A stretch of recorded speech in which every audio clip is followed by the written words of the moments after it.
kituo cha kupigia kura kwenye huwa ninapigia kura kwa miaka hii yote.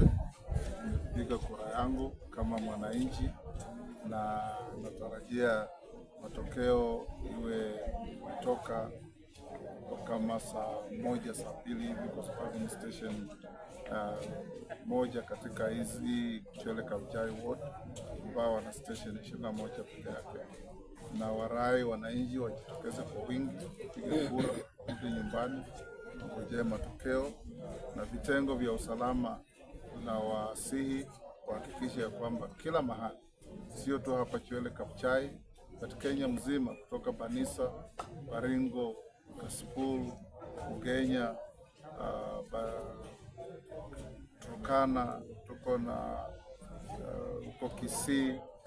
uko Narok, kila mahali kuhakikisha usalama kwa kutosha ili wananchi waweze kupiga kura, kwa sababu hii ni kura ambayo ni kama general election, mini ya general election, kwa sababu iko across the country.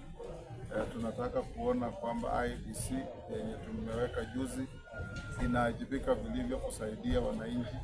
wapige kura kwa haki, kwa usalama, na warudi makwao wakingojea matokeo.